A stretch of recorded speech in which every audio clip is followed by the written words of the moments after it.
Bienvenidos, hermanos, a este vídeo. Como ven, nos encontramos con Frederick Altimiras y vamos a tratar un tema, como el título indica. Realmente se están cumpliendo ya los eventos para la ley dominical, es decir, los eventos proféticos se han ido cumpliendo y estamos a las puertas de que venga Cristo por su segunda vez. La ley dominical está a las puertas. Bueno, vamos a hablar de todo esto. ¿Y qué tal, Frederick? ¿Cómo estás?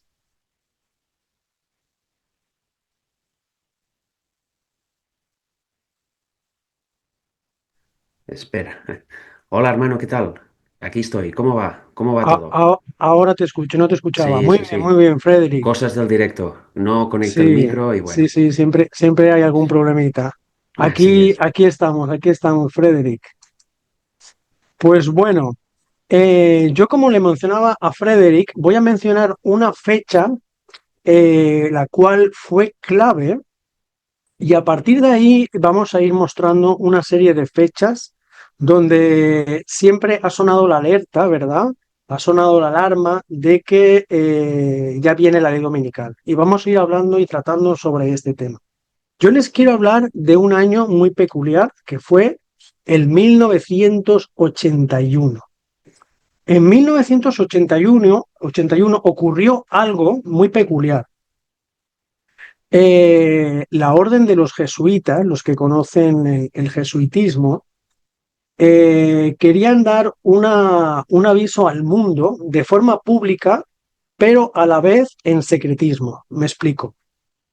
Ellos, dijéramos, con su misión de ecumenismo, de tener controladas a todas las denominaciones, ellos querían dar un aviso al mundo de que llegaría una fecha en que estarían todas las denominaciones cristianas bajo el paraguas de Roma, es decir, estarían controladas por Roma.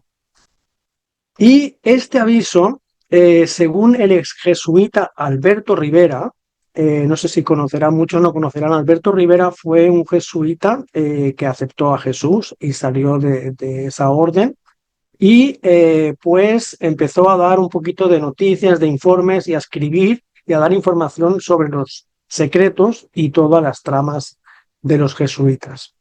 Él explicó en uno de sus escritos que en 1900, perdón, bueno, ya avanzó un poquito, fue en 1981 lo que dijo este ex jesuita, que se daría un aviso al mundo, es decir, cuando Roma ya tendría por completa por completo control de todas las denominaciones cristianas, se iba a hacer un aviso en el cual el símbolo iba a ser un obelisco.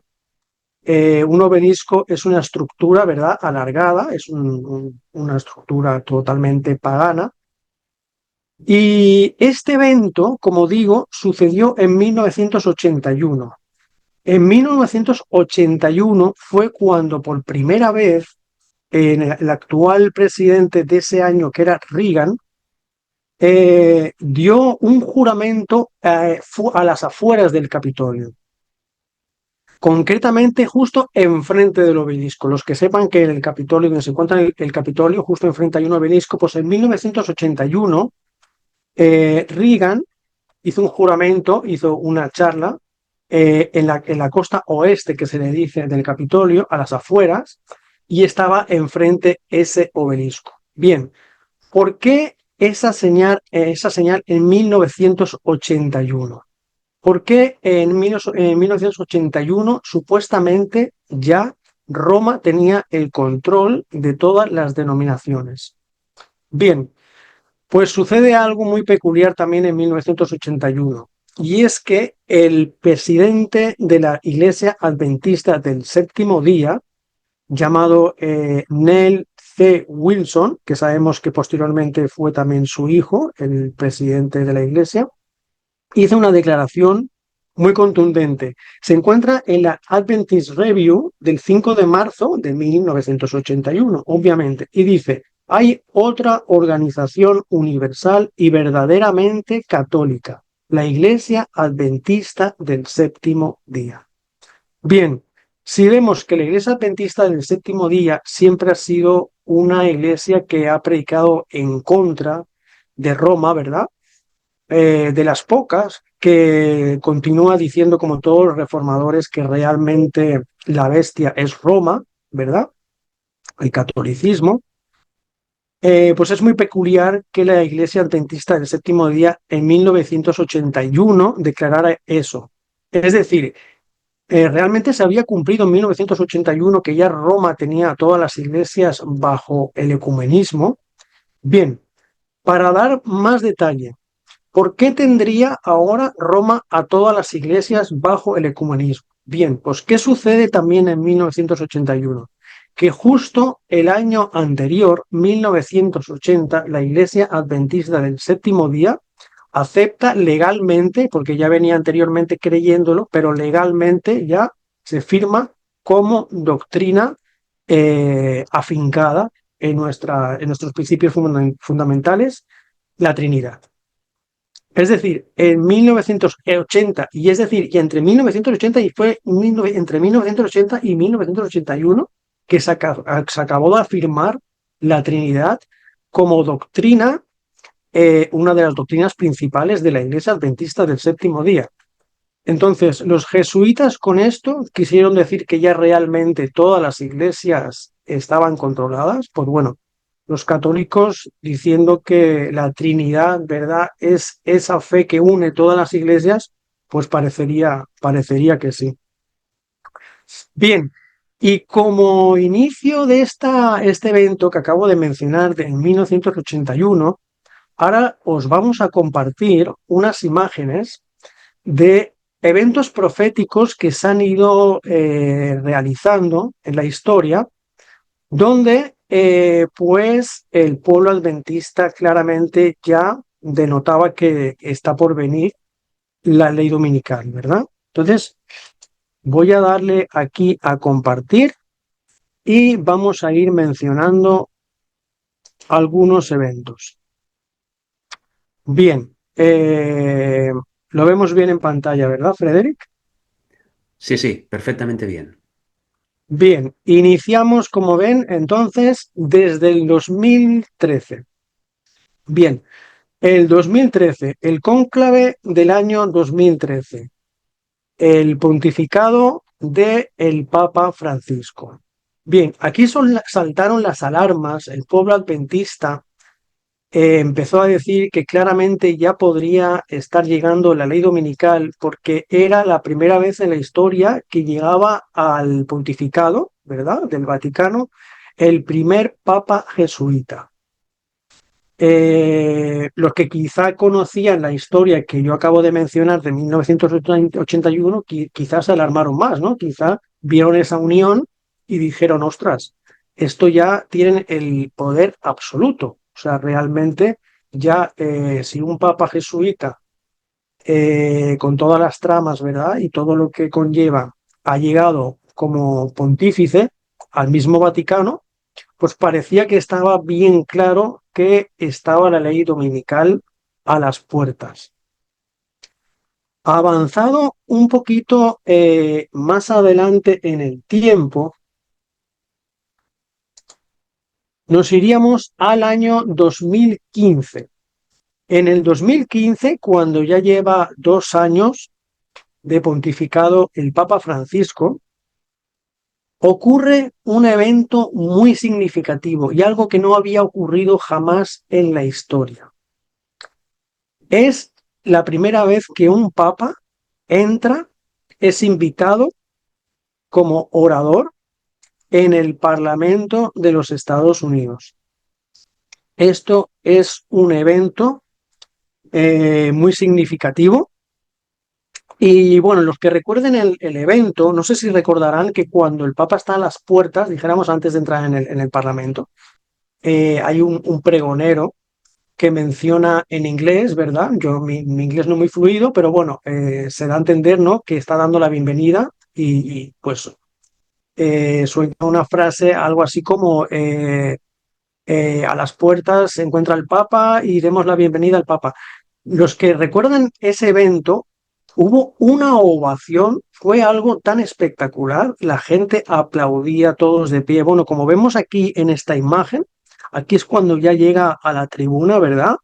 Vemos como la gente todavía está en posiciones de aplaudir. Es decir, aquí parece que bueno, y el pueblo adventista ya estaba mencionando lo que Apocalipsis nos dice, ¿verdad? Los reyes de la tierra adorando a la bestia.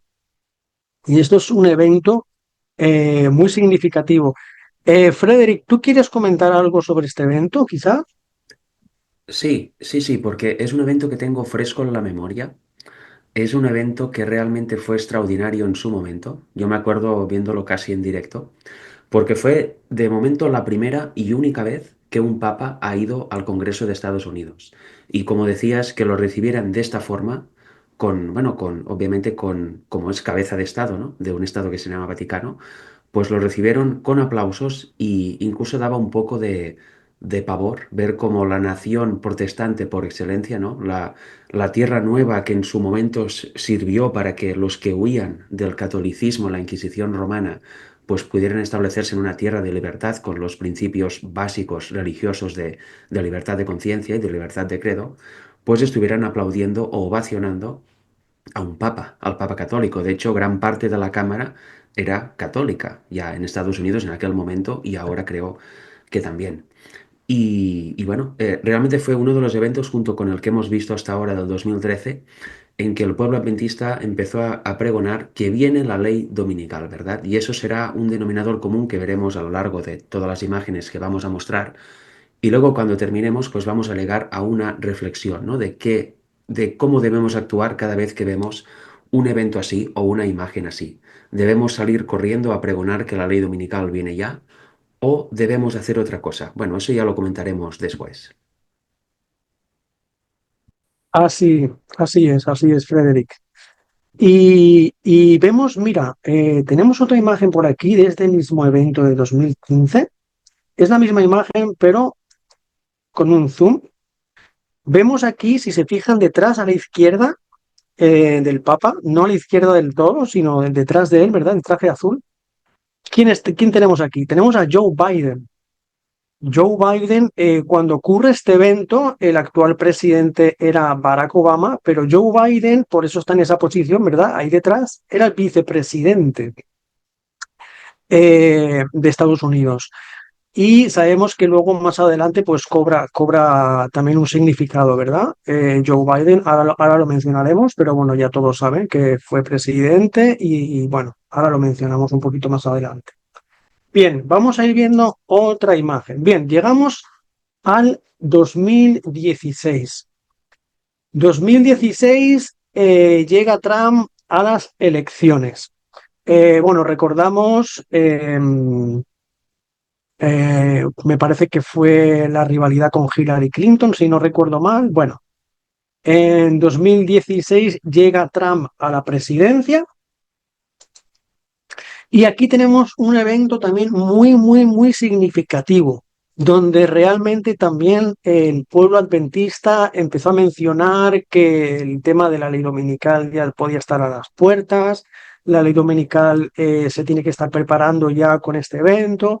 Es decir, lo que tenemos aquí en esta foto es, todas estas personas son líderes eh, evangélicos, líderes de denominaciones evangélicas, teleevangelistas, también se encuentran muchos, y fue un evento donde todos los líderes evangélicos oraron por Donald Trump, oraron por Donald Trump, por la presidencia aquí, y aquí vemos quizá pues como la primera bestia, perdón, la segunda bestia de Apocalipsis 13 se está uniendo a la imagen de la bestia, ¿verdad? Esto fue algo muy significativo y dio pues bastante que hablar al tema de la ley dominical, que realmente ya podía estar preparándose a raíz de este evento una ley dominical. Voy a avanzar un poquito más adelante porque vemos cómo esto es lo que se firmó. Es decir, con estos líderes evangélicos se firmó un tratado que dice aquí, esto lo saqué de un recorte de un periódico, de las noticias de esa época, Trump firma una orden ejecutiva que facilita a grupos religiosos meterse en campañas políticas. Es decir, la unión de la Iglesia y del Estado. Esto dio mucho que hablar, ¿verdad, Frederick? Sí, sí, efectivamente. De hecho, es justo lo contrario que vemos reflejado en el espíritu de profecía, el cual nos recomienda o nos dice que no debemos mezclarnos jamás con política, que un cristiano nunca se debe mezclar con política. ¿Por qué? Porque los partidos políticos, en esencia, ya se han corrompido todos y tienen prácticas que son también pecaminosas, con lo cual si tú estás afiliado a un partido político, eres, aunque no lo practiques el acto en sí pecaminoso, estás unido a ellos, ¿no? Con lo cual también eres responsable con esto. Es muy delicado el tema de unirse a política, partidos políticos, sindicatos, etcétera. Y en la imagen anterior con Trump fue interesante porque si no me acuerdo aquel año 2015-2016 fue cuando se proclamó que la reforma había terminado. Y muchos que lo decían eran los mismos líderes evangélicos que estaban imponiendo las manos a Trump y orando por él. También fue notorio ver muchos líderes evangélicos volviendo también al catolicismo. ¿Por qué me he ido? Vuelvo a mi madre, ¿no? Que es el catolicismo, decían. En definitiva, todo se estaba formando para lo que estamos viendo hoy en día también. En las últimas elecciones que ganó Trump, la mayor parte del mundo evangélico, del mundo cristiano, por decirlo así, de Estados Unidos, lo votó en masa. ¿Por qué? Porque lo ven como un líder, como un libertador. Todo se está formando para que la unión Iglesia-Estado sea una realidad absoluta. Yo creo que ya es un 90% como mínimo una realidad, pero ha de llegar al punto culmine de que sea absoluta, ¿no? Y luego veremos lo que nos dice la profecía de que, bueno, pedirán cuentas a los que hablan de guardar el sábado, etcétera, pedirán cuentas a la disidencia. También hay un movimiento actualmente político cristiano, nacionalista cristiano en Estados Unidos que es insípido aún, está teniendo sus logros, sus avances, pero aún es muy insípido, es muy nuevo, y tiene esa intención de convertir Estados Unidos en una nación, en una república nacional cristiana. O sea que bueno, todo va dando pasos para la perfecta unión entre el cristianismo, por decirlo así, apóstata sería en este caso, y el Estado, la Iglesia-Estado. Exacto, Frederick, el nacional cristianismo, ¿verdad? Y como nos dice el libro de Daniel, no se puede unir el hierro con el barro, ¿verdad? Yo quería comentar, mira, no sé si sale, no, yo creo que aquí no se ve, pero en estos grupos, en este grupo de líderes evangélicos, creo que se encontraba, en esta foto no se ve, pero creo que estaba Tony Palmer. ¿Tú no sabes, no recuerdas quién es Tony Palmer, Frederick? Sí, sí, sí, creo que me suena su cara incluso, el nombre seguro. Es el que murió, ¿verdad? De accidente de moto. Exacto, Tony Palmer es el que en una reunión, dijéramos que donde dijo que los católicos, perdón, los luteranos tenían que hacer las paces con los católicos, porque bueno, había que olvidar lo que había pasado en un pasado, ¿verdad? Y fue un evento un poquito, bueno, un poquito drástico, ¿no? Porque dijo que claramente un movimiento, un evento totalmente ecuménico, ¿no? Dijo que bueno, que ya los evangélicos o los luteranos en este caso, perdón, tendrían que unirse, tendrían que ser amigos de los católicos, tenían que olvidar el pasado y demás. Y creo que en este evento estaba Tony Palmer. Y el que dirigía este evento, dijéramos, el representante de todos estos líderes, era un hombre que se llamaba Rodney Howard Brown. Rodney Howard Brown es un evangélico que es el de los primeros que impulsó todo ese movimiento de los años 90, donde imponían las manos y caían al suelo, y es el creador de esa doctrina que decía que era el evangelio de la borrachera, que se ponían todos en el suelo, caían al suelo, pataleaban y se ponían a reír, y decían que entraban en un estado de supuestamente influido por el Espíritu Santo, peleaban el espíritu de la borrachera. Pues Rodney Howard Brown, que realmente lo que hacía eran, bueno, doctrinas espiritistas, y Tony Palmer, que era totalmente un ecuménico, ¿verdad? Que yo creo que era un infiltrado trabajando para los católicos. Estaban en este evento, estaban en este evento. Este evento fue realmente tremendo. Y claro, los que conocen todo esto, claramente vieron, pues aquí tiene que venir sí o sí una ley dominical, ¿verdad? Bien, vamos a avanzar. Llegamos ahora al 2021, ¿verdad? Hemos mencionado, ¿verdad? En nuestra anterior imagen, cómo vemos que aquí como vicepresidente tenemos a Joe Biden en el Parlamento cuando el Papa hizo el discurso en el Parlamento. Llegamos al 2021 y Joe Biden llega a la presidencia. Desde entonces, Joe Biden es un católico confirmado, es orgullosamente católico, como decía, y desde el presidente Kennedy, John Fitzgerald Kennedy, que no había habido un presidente católico. Esto también dio que hablar en el pueblo adventista, donde decían que, bueno, ahora realmente ya una política católica y un papa, por un lado, pues todo se estaba uniendo y la ley dominical estaba... Fíjate, Frederick, cómo la gente pasa año tras año y dice, ya está aquí la ley dominical, ya está aquí la ley dominical, pero no se dan cuenta de que realmente pues han estado errando, ¿no? Y después del 2021 llegamos al 2025, el año actual que estamos viviendo. Bien, 2025, la segunda presidencia de Donald Trump. Y aquí vemos, como mencionas tú, Frederick, que está viendo, prolificando, perdona, cómo prolifica todo lo que son los grupos evangélicos, se está fomentando mucho el nacionalcristianismo, es decir, la segunda presidencia de Donald Trump está impulsando mucho, otra vez de nuevo, a lo que es la unión del Estado con la Iglesia. Esto también está dando que hablar mucho este año sobre que quizá está llegando ahora sí la ley dominical. Tenemos este evento en el 2025 y ahora en este mismo año pues tenemos el nuevo cónclave 2025, el nuevo Papa, León XIV.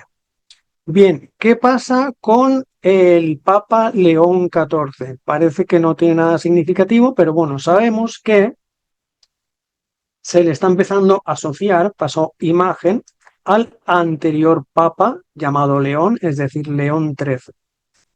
Cuando estaba en el León XIII en el pontificado, fue ese año tan significativo que en 1888 el senador Blair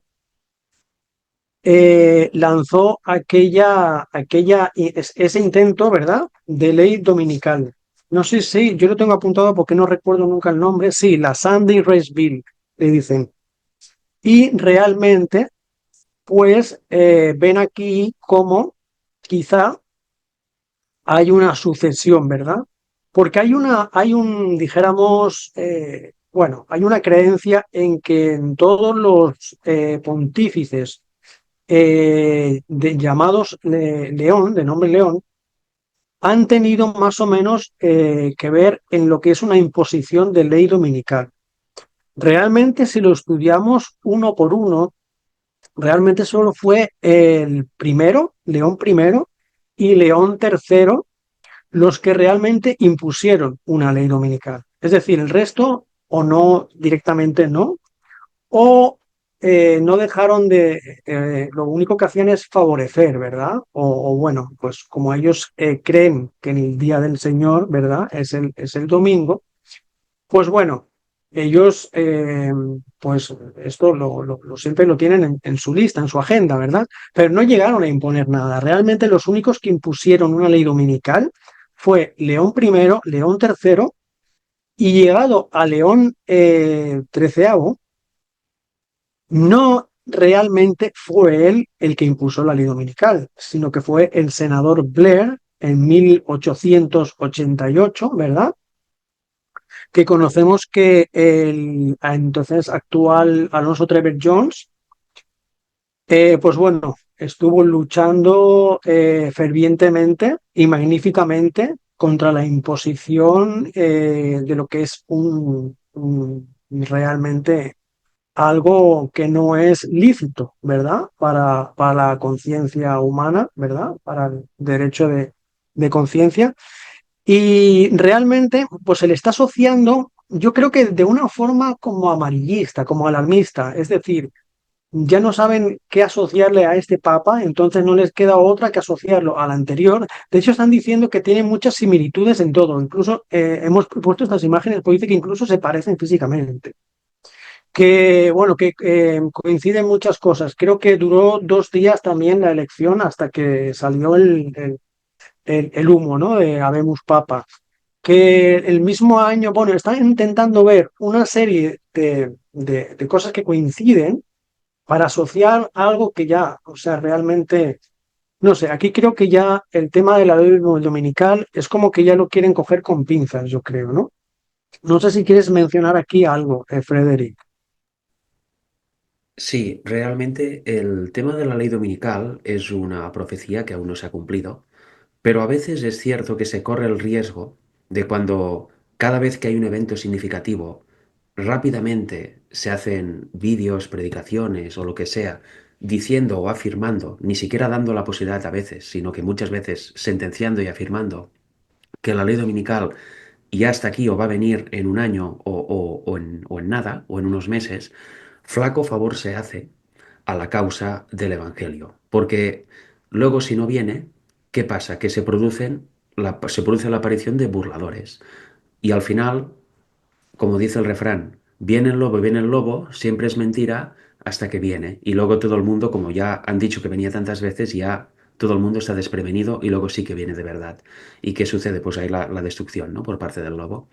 Pues en este caso yo creo que el adventismo, parte del adventismo, ha caído en el amarillismo, como comentabas, en el sensacionalismo, todo por tener unos cuantos likes o visualizaciones en canales de YouTube, pues se empieza a decir que vendrá, que vendrá, que vendrá, y mientras dura la vorágine, pues parece que hay un cierto hype, ¿no? Como se dice en inglés, todo el mundo ve los vídeos, se comparte, etcétera, pero luego, tal como viene, se va.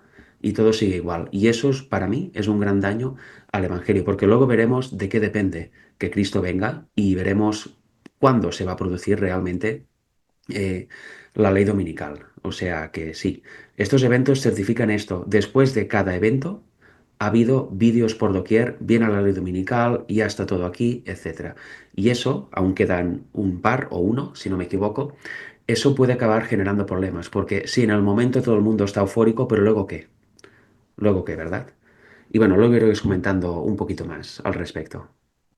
Exacto. Aquí, por eso te comento, Frederick, que yo creo que este evento de León XIV lo están intentando agarrar con pinzas porque, de hecho, se le asocia a León XIII para decir, asociarlo a una ley dominical, cuando realmente León XIII no impuso ninguna ley dominical. En este caso fue por el lado civil, fue Blair, el senador Blair. Es lo único que fomentó, es una encíclica llamada Rerum Novarum, que fomentaba el día de descanso dominical, pero bueno, eso lo hicieron muchos. O sea, una cosa es fomentar, ¿verdad? Eso lo va a hacer siempre la Iglesia Católica. Y otra cosa es imponer.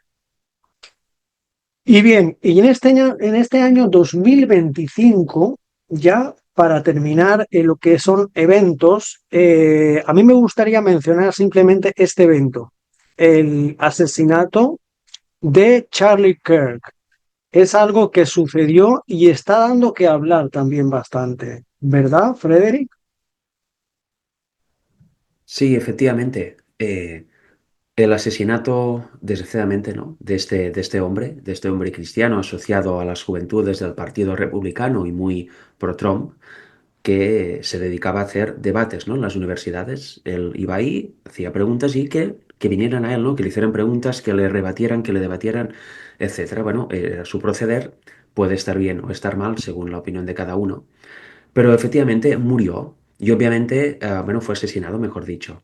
Y obviamente generó un gran, bueno, salió por todas las noticias, salió en todos los telediarios, etcétera, y también provocó un falso, a mi entender, un falso reavivamiento, porque alrededor de su figura se generó una especie de áurea para conseguir ciertos fines políticos que desde luego él seguramente no hubiera querido.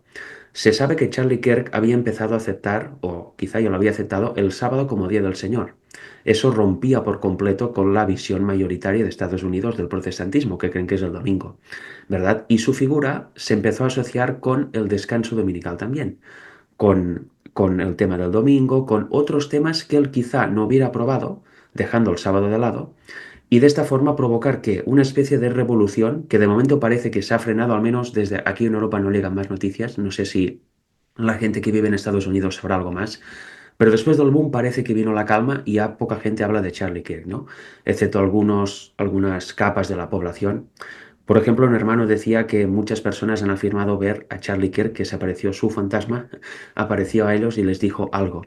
Bueno, eso sabemos que es imposible que fuera él, porque él está muerto, y los muertos nada saben, dice la Biblia, con lo cual son apariciones de estas que ya dice la Biblia y también el conflicto de los siglos, que se aparecerá a gente muerta, dando unos mensajes especiales para confundir y engañar a la población. ¿Será esto un inicio? No lo sé, pero desde luego si los que dicen que han visto a Charlie Kirk dicen la verdad, se les apareció en aquel momento un demonio para conseguir cierto objetivo con ellos. Y en definitiva, esto y todo lo demás que genera falsos reaviamientos, falsas noticias incluso a veces, y sobre todo un estado de euforia o incluso de miedo, según la persona, que no es bueno porque te hace salir de la centralidad y de la calma que tiene el Evangelio. Y ahora en un momento lo vamos a ver también con unos textos y unas citas porque es importante aclarar ciertos conceptos respecto a todo esto. Así es, Frederick, hermanito. Bien, pues dejo de compartir. Como vemos, realmente estamos a la puerta de una ley dominical, es decir, en el transcurso de todos estos años, cada evento se le asocia a la ley dominical. Realmente, ¿qué tiene que suceder para que llegue una ley dominical? Frederick, si quieres, podemos ir compartiendo unos textos y tú los vas exponiendo, ¿verdad? Los vas leyendo, tú tienes ahí el PDF, ¿cierto?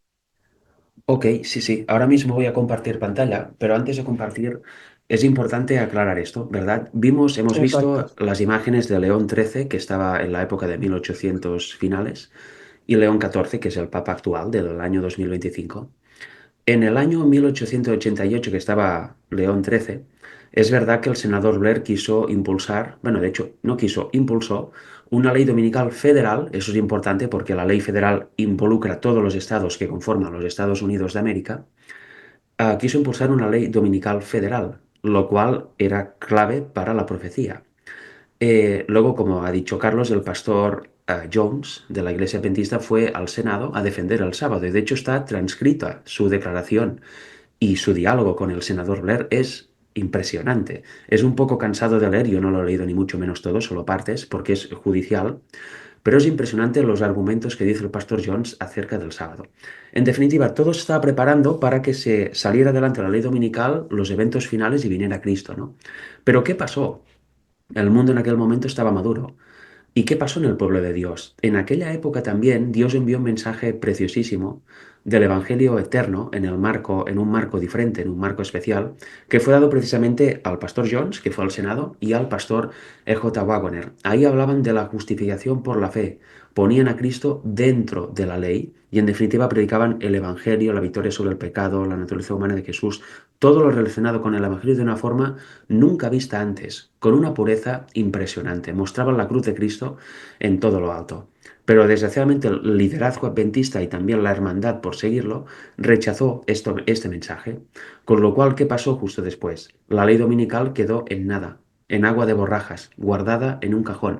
No avanzó. Eso nos hace dar cuenta, y luego lo veremos en unas citas, que para que venga Cristo, para que se dé la ley dominical y para que luego, un tiempo después, venga Cristo, ha de pasar algo también en el pueblo de Dios. No solo el mundo ha de estar maduro, que como hemos visto en las fotos que ha mostrado Carlos, el mundo está perfectamente maduro para que venga Cristo. El pecado está por doquier.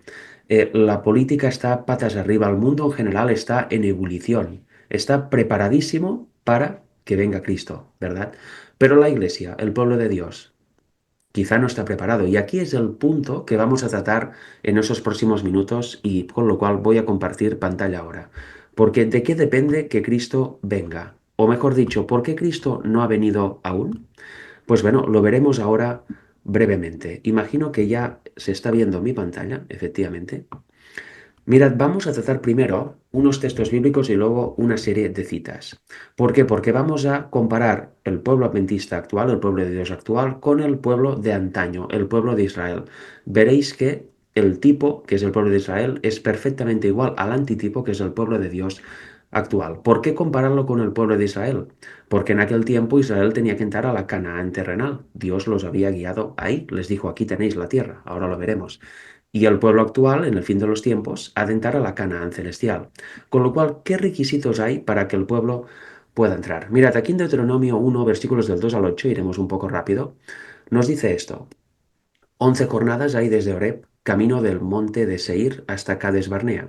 Y aconteció que a los 40 años en el mes undécimo, el primero del mes, Moisés habló a los hijos de Israel, conforme a todas las cosas que Jehová le había mandado acerca de ellos.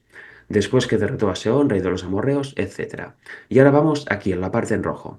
Jehová nuestro Dios nos habló en Horeb diciendo, habéis estado bastante tiempo en este monte. Volveos e id al monte del Amorreo y a todas sus comarcas, en el Arabá, en el monte, en los valles, en el Negueb y justo junto a la costa del mar, a la tierra del Cananeo y al Líbano, hasta el gran río, el río Éufrates. Mirad, yo os he entregado la tierra. Entrad y poseed la tierra, que Jehová juró a vuestros padres, Abraham, Isaac y Jacob, que les daría a ellos y a su descendencia después de ellos. Aquí vemos que Dios dice claramente al pueblo, entra y posee la tierra. No hagas preguntas. No te preguntes si la vas a poseer, si no, si la tienes o no. Jehová es claro, os he entregado, yo os la he entregado, yo soy el soberano, os he entregado esta tierra, entrad y poseedla. Pero ¿qué hizo el pueblo de Israel? Mirad, versículos del 19 al 22.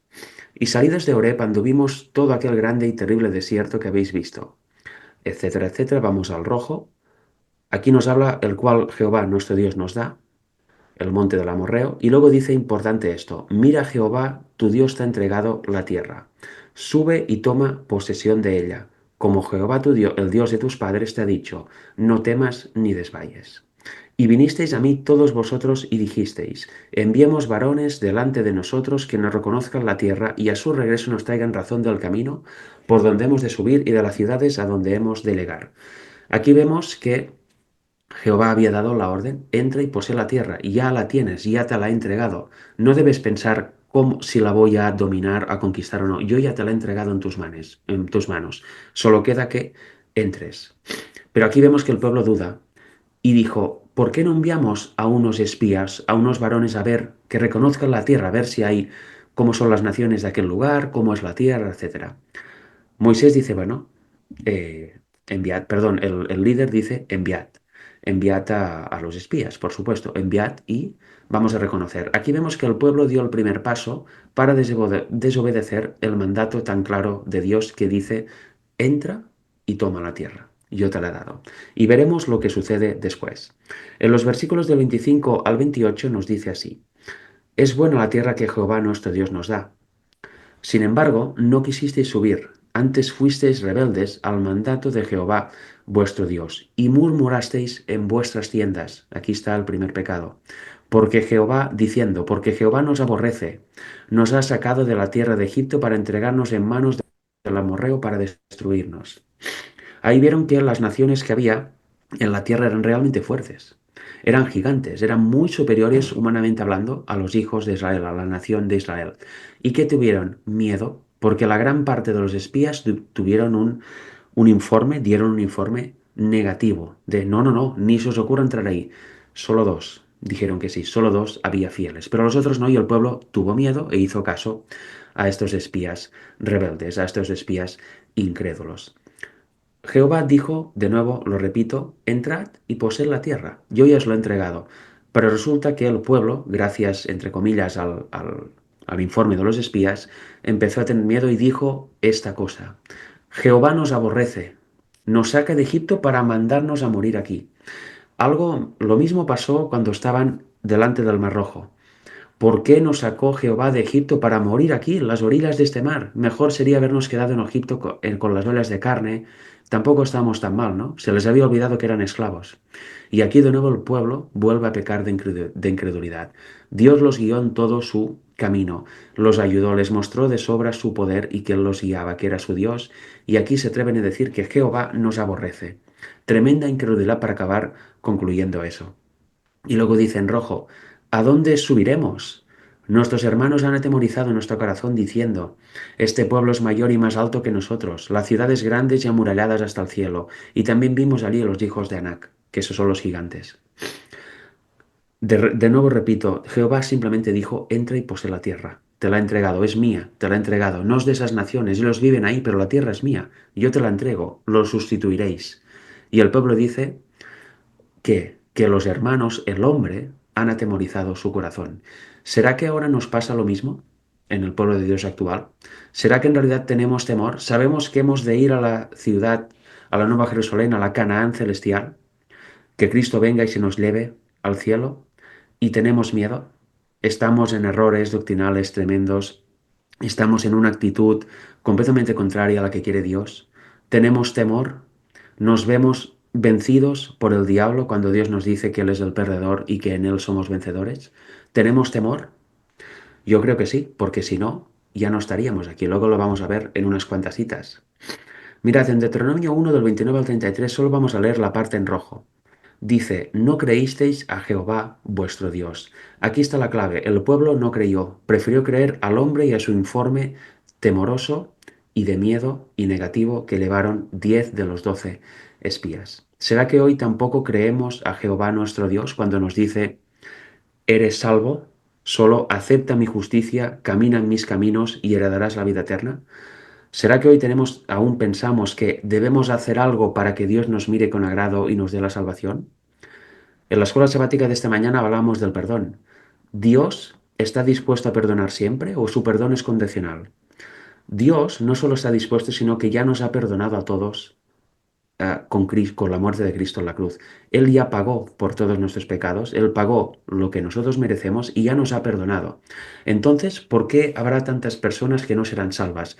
Porque no aceptan este perdón, porque prefieren decir, no, yo Jehová no quiero tu perdón, o no acepto que me lo des, no me creo que me perdones, yo creo que tengo que hacer algo para que tú me perdones. Estos son los que al final, en parte, se van a perder. Dios nos da gratuitamente su justicia, su perdón, la vida eterna y nosotros en vez de decir, gracias Señor, voy a andar en tus caminos de ahora en adelante, decimos, no, esto no puede ser. Algo tengo que hacer yo para poder entrar a la Canaán celestial. ¿Que puedo vencer el pecado? No, es imposible, es imposible. Mira mi carácter, es imposible la victoria sobre el pecado. Pero si Dios te dice que sí, por qué en vez de destinar tus fuerzas y tus palabras en negarlo, no lo destinas en estudiar cómo puede ser posible la victoria sobre el pecado? Porque Dios también te la revela, ¿verdad? Mirad, en Hebreos 3 del 12 al 19 nos habla, arriba lo veis, el problema principal, la incredulidad que hizo apartarlos del Dios vivo. Y más abajo nos dice, en azul, si oyereis hoy su voz, no endurezcáis vuestros corazones como en la provocación, como en aquel momento que hemos leído. No endurezcamos nuestros corazones, porque eso es lo que genera la incredulidad. Si oímos la voz clara de Dios, creémosla. No la rechacemos o nos endurezcamos creyendo otras cosas, diciendo, no puede ser, no puede ser. Eso es lo que hizo el pueblo de Israel y lo que hacemos nosotros también. Y al final, bueno, leemos las preguntas que hace Pablo. Dice, ¿quiénes fueron los que habiendo oído le provocaron? ¿No fueron todos los que salieron de Egipto por mano de Moisés? Su propio pueblo. ¿Y con quiénes estuvo el disgustado 40 años? ¿No fue con los que pecaron cuyos cuerpos cayeron en el desierto? De nuevo, su propio pueblo. ¿Y a quiénes juró que no entrarían en su reposo, sino aquellos que desobedecieron? Su pueblo. Y vemos que no pudieron entrar a causa de incredulidad. Con lo cual vemos que el pecado principal es la incredulidad. Y eso es terrible porque si no somos crédulos, si no tenemos fe real, seguiremos en incredulidad. Con lo cual veremos que el pueblo no va a madurar, no va a estar en el camino correcto para llegar a una maduración, que es lo que quiere el Señor. Mira, vamos a leer una serie de citas que nos van a mostrar esa semicondicionalidad de la segunda venida de Jesús. Jesús va a volver por segunda vez, sí o sí. pero es una profecía semicondicional. Hay un condicionante que está en el pueblo de Dios que hará que se desate la ley dominical y todos los eventos ya finales hasta la segunda venida de Jesús. Por eso antes hablaba de el amarillismo y sensacionalismo. No puede ser que cada vez que sucede un evento como los que hemos visto salga gente a decir la ley dominical viene ya, en 2 días, en 6 meses. No. Debemos verlo como lo que es, como la maduración del mundo, como el hombre de pecado formando sus fuerzas y cumpliendo también su parte en la profecía. Pero no podemos obviar que hay una parte de la profecía que ha de cumplir el pueblo de Dios. La ley dominical no la va a catalizar que el Papa vaya al Congreso de Estados Unidos, que el Papa se llame León XIV, que el Papa haga no sé qué. Eso no lo va a catalizar, que Trump siga al presidente, sea el presidente de Estados Unidos. No, eso va a ayudar a avanzar, por supuesto, su parte de la profecía. Pero eso no es el catalizador. El catalizador es un pueblo preparado que refleje el carácter de Cristo, un pueblo que reflejando el carácter de Cristo estará preparado para dar el fuerte pregón y luego sí desencadenar, a causa de esto, desencadenar la ley dominical y al final la venida de Cristo. Eso lo vamos a ver ahora con unas citas. Pero mira, la primera, que está en el conflicto de los siglos, página 451, párrafo 1, nos dice que la historia del antiguo Israel es un ejemplo patente de lo que experimentaron los adventistas. O sea, ¿es verdad lo de tipo antitipo? Sí, se puede hacer esta analogía. Dios dirigió a su pueblo en el movimiento adventista, así como sacó a los israelitas de Egipto. Cuando el gran desengaño, su fe fue probada como fue la de los hebreos cerca del Mar Rojo, y aquí un momento que no veo bien lo que dice, porque yo mismo me tapo. Ahora, dice, ah, voy a volver atrás aquí. Si hubiesen seguido confiando en la mano que los había guiado y que había estado con ellos hasta entonces, habrían visto la salvación de Dios. Eso los hebreos, ¿verdad?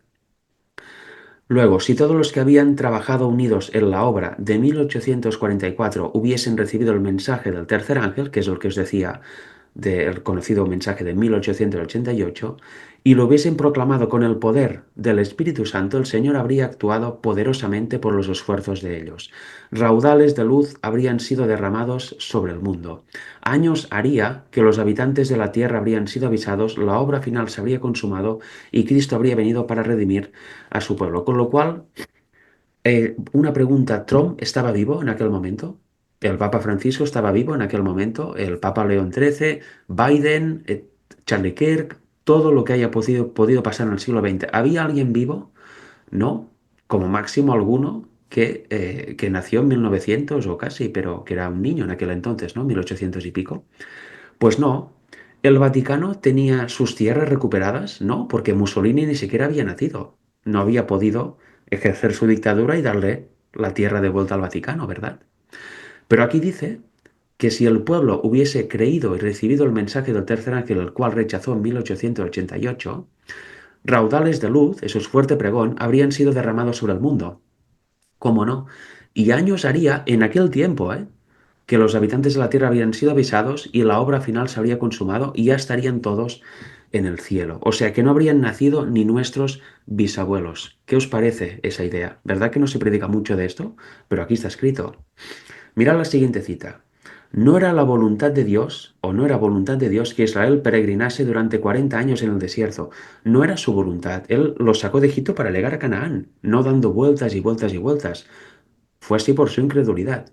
Ahora, no era lo que quería Dios, pero si el pueblo pide esto, es incrédulo y rechaza lo que Dios les da, que les da la tierra, es entra y tómala, pues estuvieron 40 años vagando por el desierto.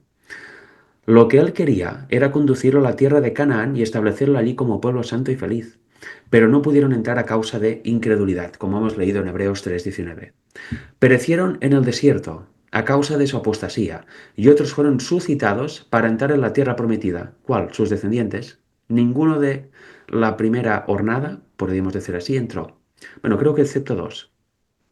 Luego dice en rojo, asimismo no era la voluntad de Dios que la venida de Cristo se dilatara tanto y que su pueblo permaneciese por tantos años en este mundo de pecado e infortunio.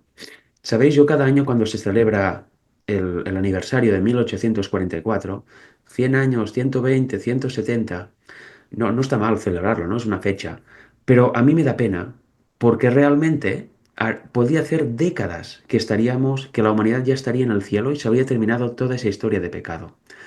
Y aún estamos celebrando año tras año el aniversario de 1844. Y eso sin ningún tipo de reforma. El pueblo sigue en oscuridad acerca del verdadero evangelio. Se predica, cada vez hay más gente, sí, por supuesto, pero aún el pueblo en general lo rechaza. Ahora parece que está habiendo un reavivamiento que va más en serio. Veremos si por fin somos la última generación y se da la ley dominical y viene Cristo, ¿no? Pero, como os decía, es triste, ¿no? Que hayamos dilatado tanto por nuestra incredulidad la venida de Cristo. Podía haber sido hace mucho y no lo ha sido. Debemos aprender de los errores del pasado para no seguir cometiéndolos en el presente. Porque aquí dice, después de la parte en rojo, pero la incredulidad los separó de Dios. Como se negara a hacer la obra que le había señalado, otros fueron los llamados para proclamar el mensaje. Por misericordia para con el mundo, Jesús difiere su venida para que los pecadores tengan oportunidad de oír el aviso y de encontrar amparo en él antes de que se desate la ira de Dios. ¿Qué dice aquí? Jesús difiere su venida. No porque él quiera, él ya quería haber venido, pero el pueblo no está preparado, con lo cual la difiere por amor a su pueblo, por amor a la humanidad. Lo dice aquí, para que los pecadores tengan oportunidad de oír el aviso y de encontrar amparo en él antes de que venga el día final. Hay personas que a lo largo de toda la historia han dicho, no, Jesús no ha venido porque aún no ha llegado la fecha que Dios predeterminó, con lo cual por eso aún no ha venido. Eso es falso, eso no está en el Evangelio. Eso es sensacionalismo y aparte es una distorsión del verdadero Evangelio. Porque si fuera así, Dios seguramente podríamos acusarlo de no ser justo, ¿verdad? Porque imaginaros a alguien, si imaginaros que viene en 2060, es la fecha establecida. Pues alguien de 1960 que estaba perfectamente preparado, amando al Señor, queriendo su venida, no tenía opción alguna de ver a Cristo venir en las nubes. Y sabemos que a partir de 1844 solo depende de la preparación del pueblo para que Cristo venga. Con lo cual, ¿veis que hacemos un Dios injusto y un Dios calvinista que trabaja a base de fechas predeterminadas? A lo largo de toda la historia bíblica, obviamente hay fechas predeterminadas, pero ningún evento de estos depende de lo que haga el hombre. Es potestad absoluta de Dios, como el nacimiento de Cristo allí en Belén. Cuando la hora celestial marcó el tiempo exacto, Cristo nació. Ahí no tenía ningún papel el hombre. Pero ahora sí, su pueblo, como veremos después, claramente ha de reflejar el carácter de Cristo, ha de estar preparado para poder resistir de pie cuando venga Cristo y no ser destruido, no ser consumido. Con lo cual Jesús difiere su venida, no porque no ha llegado la fecha predeterminada, sino porque tengamos oportunidad aún más tiempo de aceptar el Evangelio, predicarlo y que el mundo lo oiga.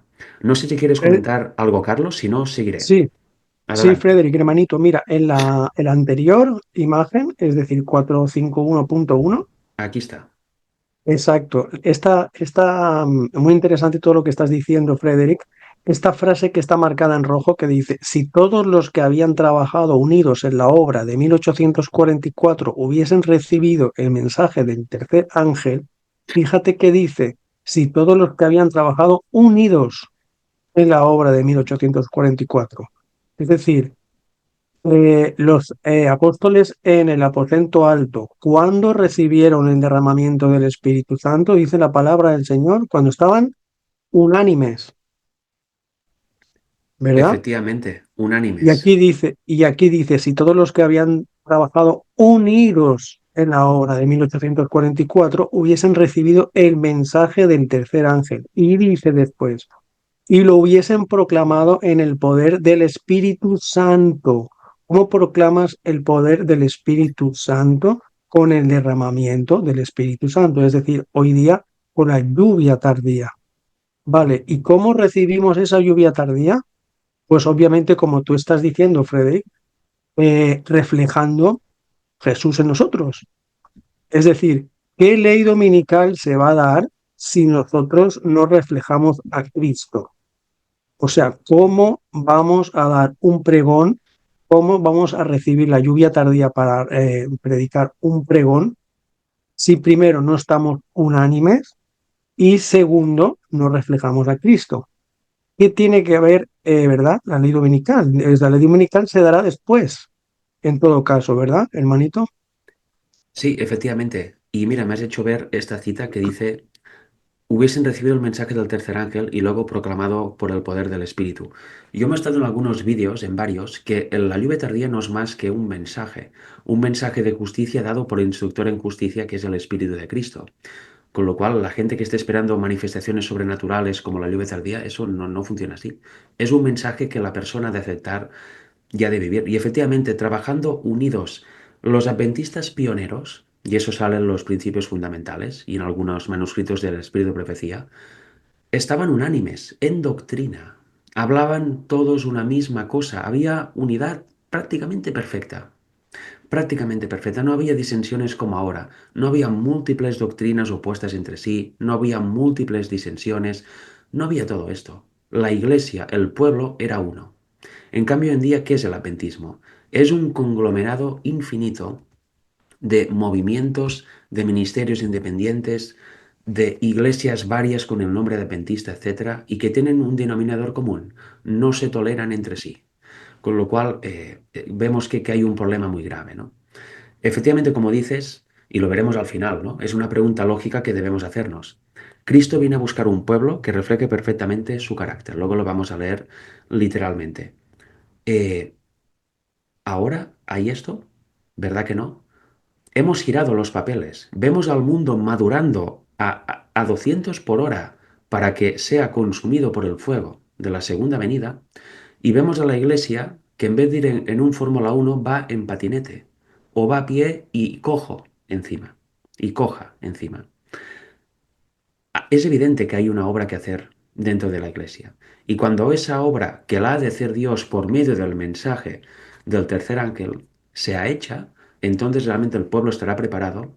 Satanás se asustará de verdad porque él está también retrasando esta obra y entonces fomentará a los suyos, que ya estarán ultramaduros, y a realizar, a fomentar también la ley dominical. Y luego esta aparecerá. No habrá quien la frene. ¿Por qué? Porque el pueblo estará listo.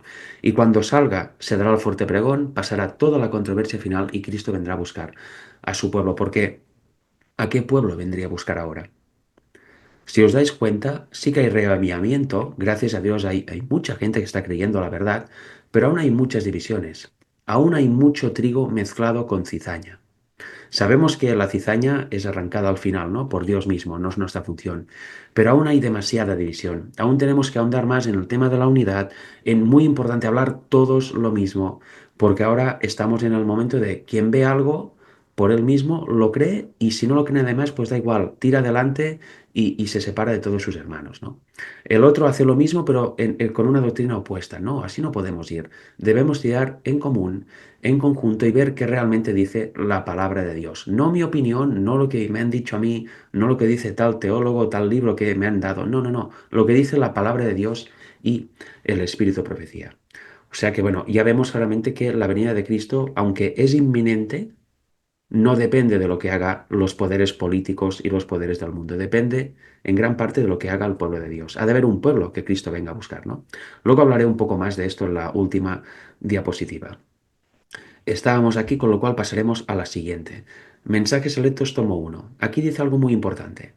Los ángeles de Dios, en sus mensajes para los hombres, representan el tiempo como muy corto. Así me ha sido siempre presentado. Es cierto que el tiempo se ha extendido más de lo que esperábamos en los primeros días de este mensaje. Nuestro Salvador no apareció tan pronto como lo esperábamos, pero ¿ha fallado la palabra del Señor? Nunca. Y eso lo debemos tener claro. ¿Falla la palabra de Dios? No. Y como veremos hoy, todo está escrito ahí. Todo está escrito ahí de que depende la venida de Cristo.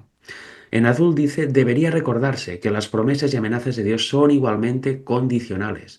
Por eso yo estoy hablando que la segunda venida de Cristo, la profecía, es una profecía semicondicional. No me lo inventé yo, no es algo que me vino a la mente y lo predico, no, no, es en parte gracias a esta cita lo que vamos a ver a partir de ahora. Hay una parte que el hombre debe realizar. Alguien puede pensar, bueno, entonces si el hombre nunca la realiza, Cristo nunca vendrá. No, eso es un error de pensamiento porque la Biblia dice que Cristo vendrá, con lo cual habrá esta última generación que reflejará el carácter de Cristo y propiciará que Cristo venga. No caigamos ahora en el tema de ser burlador o la incredulidad, ni mucho menos, ¿verdad? No nos vayamos al otro extremo, ni mucho menos a un mensaje de calma. Bueno, si falta que el pueblo se prepare, me siento en el sofá, voy a hacer planes. No, no. tú tienes tu papel. Tú debes predicar también el Evangelio y ayudar a la preparación del pueblo. Tienes tu parte confiada por Dios. Bueno, esta cita de aquí nos dice, que es la continuación, nos dice que Dios ha confiado a su pueblo una obra que debe efectuarse en la tierra. Había de ser dado el qué, el mensaje del tercer ángel, de nuevo.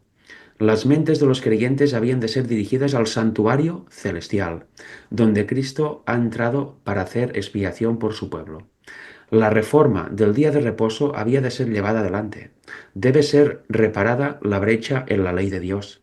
El mensaje debe ser proclamado con fuerte pregón, para que todos los habitantes de la tierra puedan recibir la amonestación.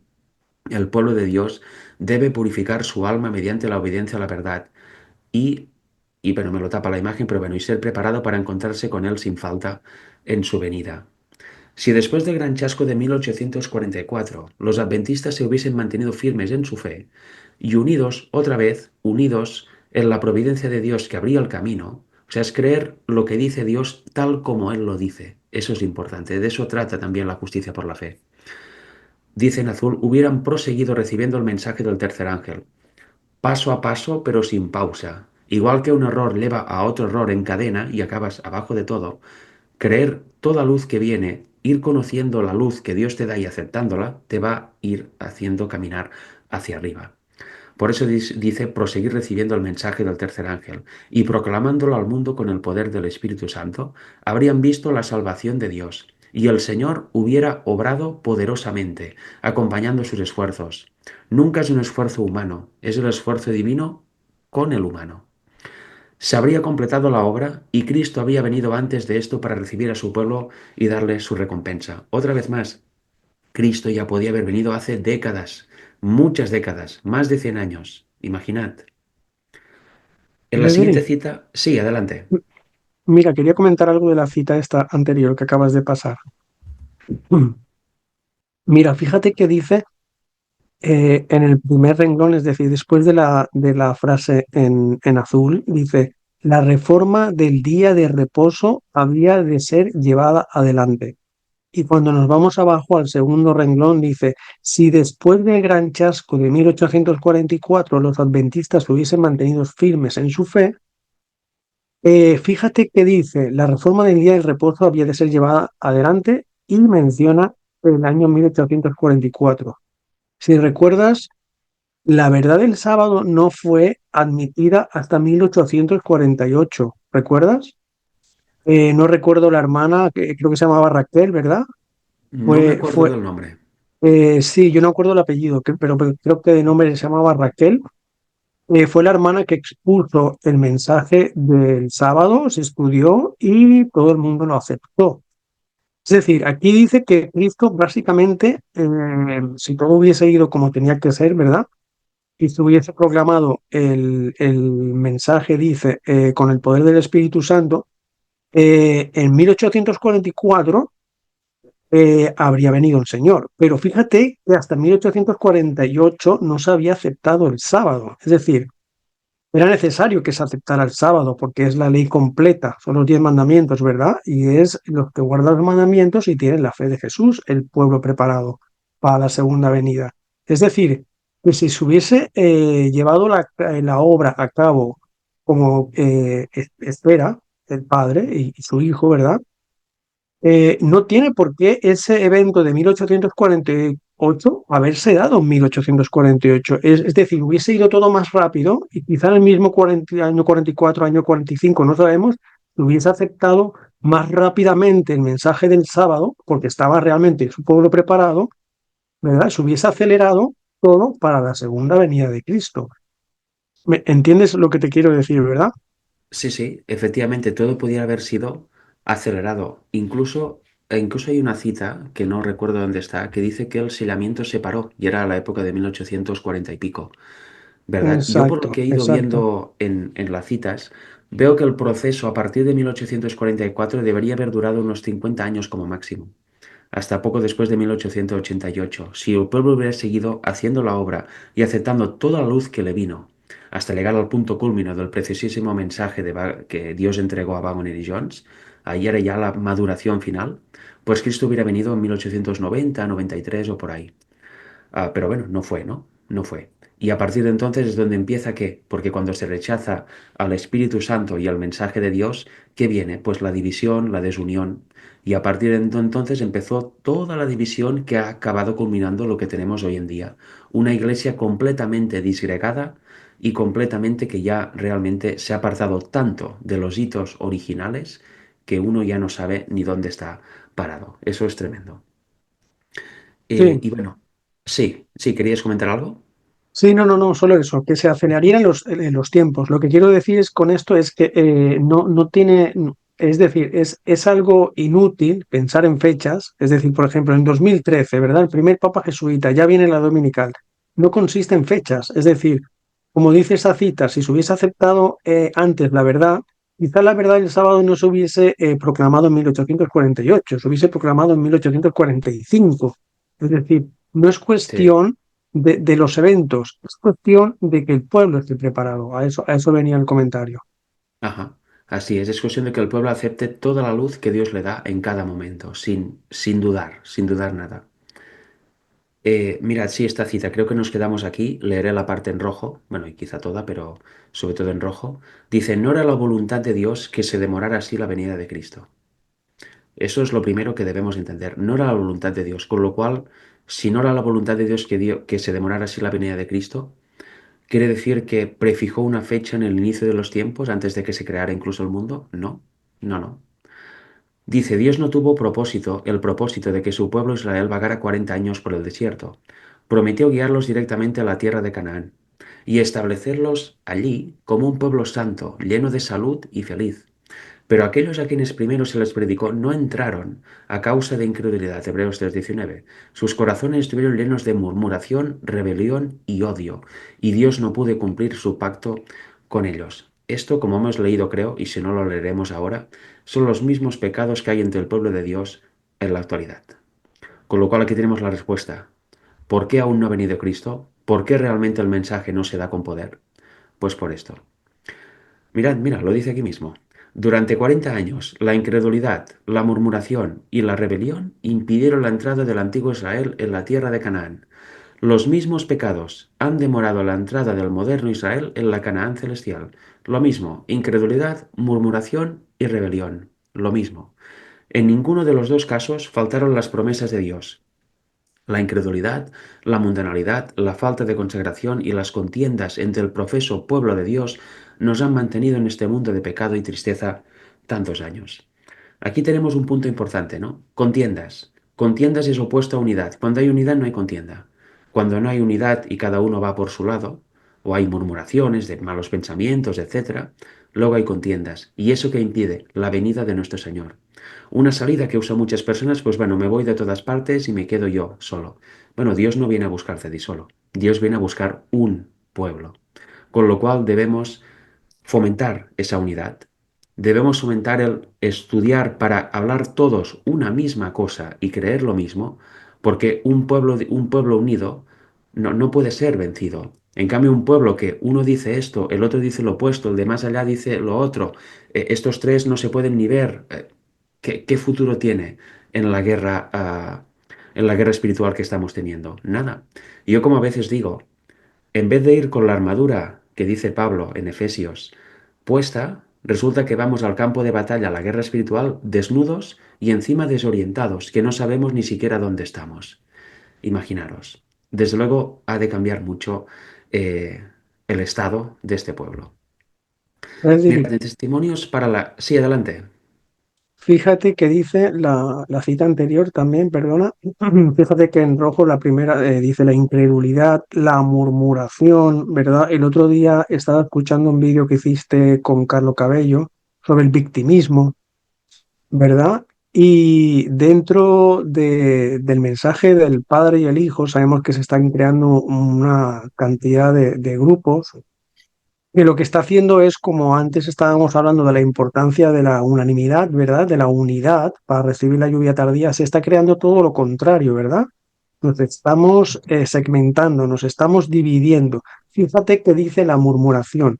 La murmuración es un reflejo del victimismo. Es decir, en el momento que tú caes en el victimismo, caes en la murmuración. Es decir, ese hermano me dijo y me ha hecho daño, es verdad. ¿Sabes lo que te quiero decir? Caemos en estados a veces y luego si leemos la frase en azul, dice, los mismos pecados han demorado la entrada del moderno Israel en Canaán celestial.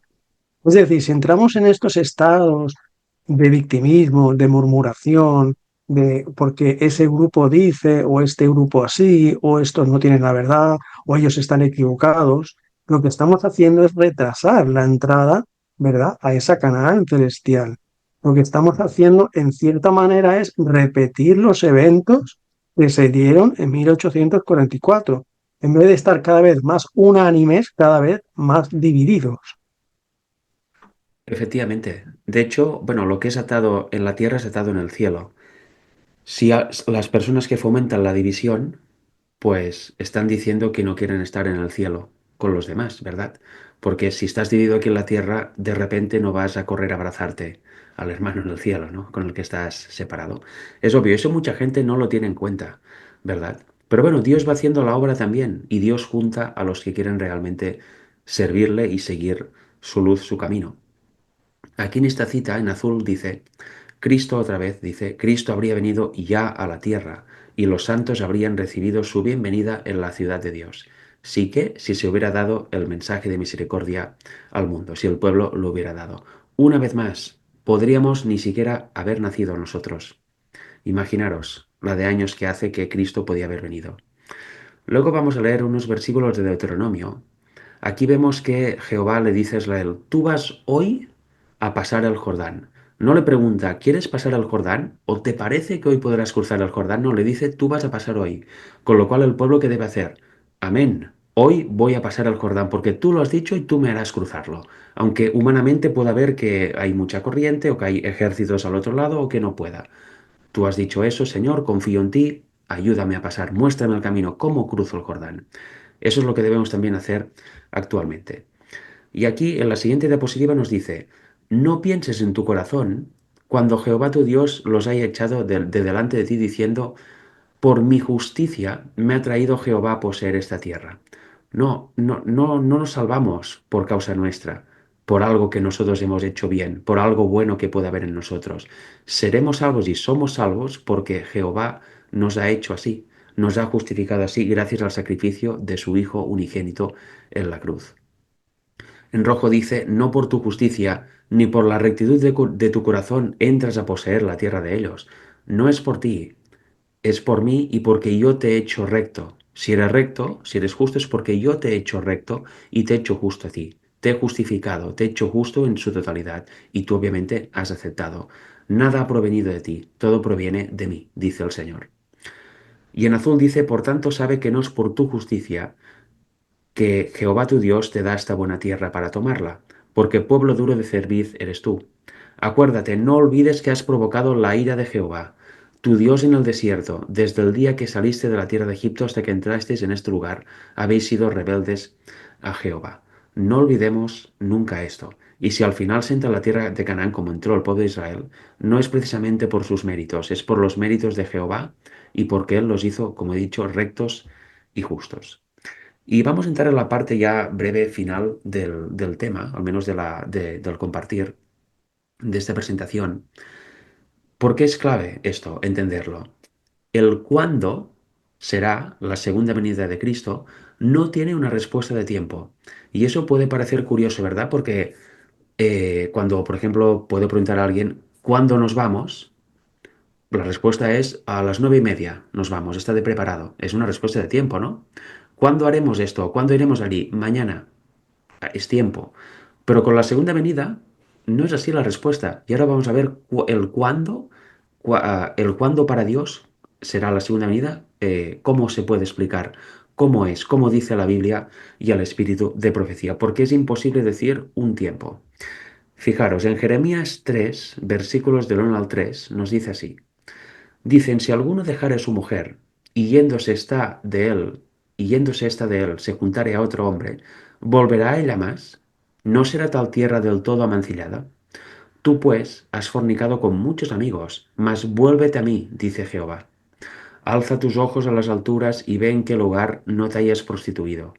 Junto a los caminos te sentabas para ellos como árabe en el desierto, y con tus fornicaciones y con tu maldad has contaminado la tierra. Por esta causa las aguas han sido detenidas y faltó la lluvia tardía. ¿Por qué causa faltó la lluvia tardía? Y obviamente lo vamos a aplicar a nivel espiritual. Por la fornicación con la Babilonia, con la gran ramera, por beber de su vino, de sus doctrinas falsas.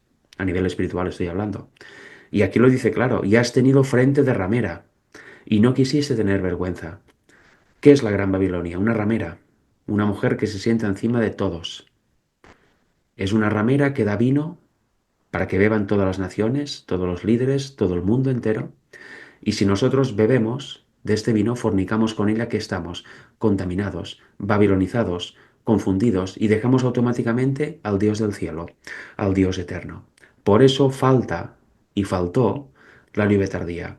La incredulidad y el fornicar con la ramera, el aceptar doctrinas de demonios, frena la lluvia tardía. ¿Por qué? Porque eso nos impide conocer y aceptar el mensaje que Dios tiene para nosotros, que es el mensaje de la justificación por la fe, el mensaje de la lluvia tardía, el único mensaje que va a propiciar que haya un pueblo de pie para la segunda venida de Jesús. Y Dios está esperando a eso. Fijaros, Apocalipsis 7, 3. Vamos a leer solamente, quien quiera puede leer el contexto, que es versículos del 1 al 4. Nos habla que hay cuatro ángeles que están deteniendo los vientos, que son las furias, todo en la tierra, que aún no se desate la tormenta final. ¿Por qué? Lo dice en azul. No hagáis daño a la tierra, ni al mar, ni a los árboles. Un árbol en la Biblia muchas veces es personas. Hasta que hayamos sellado en sus frentes, y aquí lo demuestro, hasta que hayamos sellado en sus frentes a los siervos de nuestro Dios. Cuando los siervos sean sellados, reflejen el carácter de Cristo y estén preparados para dar el fuerte pregón, entonces se desata la tempestad. Entonces viene la ley dominical en primer lugar, para luego seguir hasta el fin con las plagas y la segunda venida de Jesús. Y aquí nos habla que oí el número de los sellados, 144.000 sellados de todas las tribus de los hijos de Israel. Y mirad, en Apocalipsis 14, del 1 al 5, recordad antes que hemos visto a alguien que era prostituta y tenía una frente de ramera. Había fornicado con todos, con lo cual no podía recibir la lluvia tardía. Mirad aquí los 144.000. Nos dice que en rojo tenían el nombre de él y el de su padre escrito en la frente. Hay versiones que dicen que simplemente tenían el nombre del padre escrito en la frente. Y oí una voz del cielo como estruendo de muchas aguas, y como sonido de un gran trueno, y la voz que oí era como de arpistas que tocaban sus arpas, y cantaban un cántico nuevo delante del trono, y delante de los cuatro seres vivientes y de los ancianos, y nadie podía aprender el cántico sino aquellos 144.000 que fueron redimidos de entre los de la tierra.